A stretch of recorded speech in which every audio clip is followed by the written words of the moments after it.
L'homme qui avait un grand ventre. Racontez pas, Bagisel Kim Do-hee. Il y a très longtemps, un bébé qui avait un grand ventre naquit dans le village de Dakene. Il s'appelait Jean.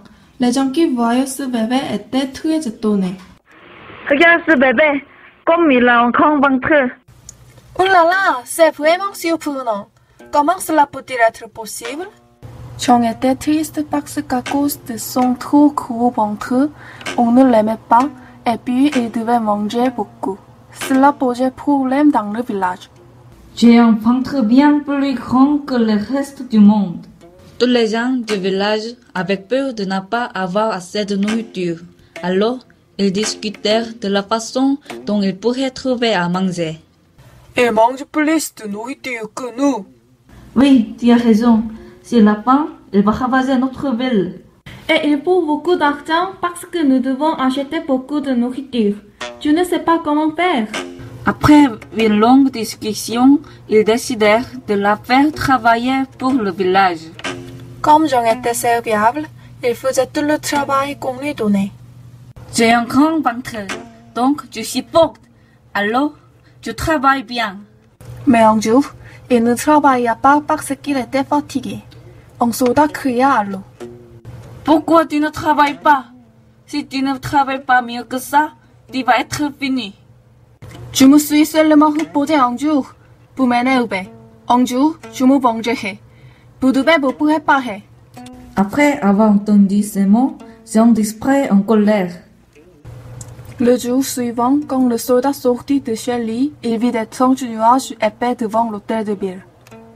Oh là là, les nuages arrivent en masse. Je ne vois rien dans cette brume. Qui peut bien faire ça? En fait, les nuages étaient de la poussière soulevée par Jean qui courait en tenant de très grands pains qu'il avait arrachés. Je vais vous montrer ma boxe. Vous pouvez vous attendre au pire. Il s'arrêta devant l'hôtel de ville pour vous montrer comment il travaillait bien. Et beaucoup de gens s'attroupèrent pour le voir à l'œuvre.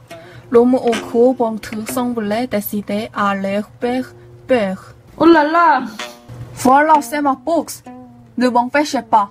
Il prit alors la hache et évita tous les arbres.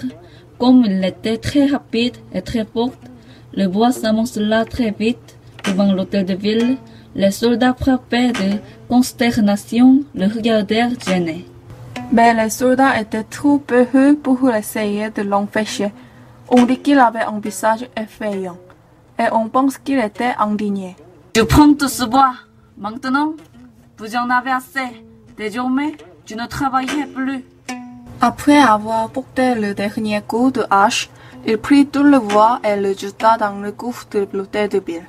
Le chef du village, en voyant cette situation, s'inquiéta pour l'avenir de sa ville à cause de Jean. Jean menace notre travail. Si on ne le rend pas doux et obéissant, il va ruiner notre ville. Jean, si tu en as marre, ne travaille plus. Donc le chef du village ordonna à Jean de rester chez lui, dans sa maison, et il lui donna tout ce dont il avait besoin. Alors, depuis cette affaire, Jean ne travailla plus et il se reposa chez lui tous les jours. Je suis très content. Je ne travaille plus. Je suis à l'aise. 3 jours après, soudain, sur l'ordre du chef du village, les soldats vinrent chez Jean pour les mener à l'hôtel de ville. Tu dois venir à l'hôtel de ville avec nous. C'est un ordre du chef du village. Allons-y, nous n'avons pas de temps. D'accord, je vous suis. Jean et les soldats arrivèrent à l'hôtel de ville. Une rumeur sur Jean disait que l'homme au gros ventre avec des ailes au niveau des aisselles. À Jeju, avoir des ailes était une marque de culpabilité. On nous a dit que tu avais des ailes. Est-ce que c'est vrai? Si tu as les ailes, nous devons te punir. Oui, j'ai commis un grand crime. Vous pouvez me tuer. Le chef du village le condamna à mort. Alors Jean accepta la sentence. Il valait mieux mourir car s'il était coupable, toute sa famille ne pourrait plus vivre à Jeju. Jean voulut beaucoup manger avant de mourir. Le chef du village lui accorda un dernier repas que l'on prépara pour Jean.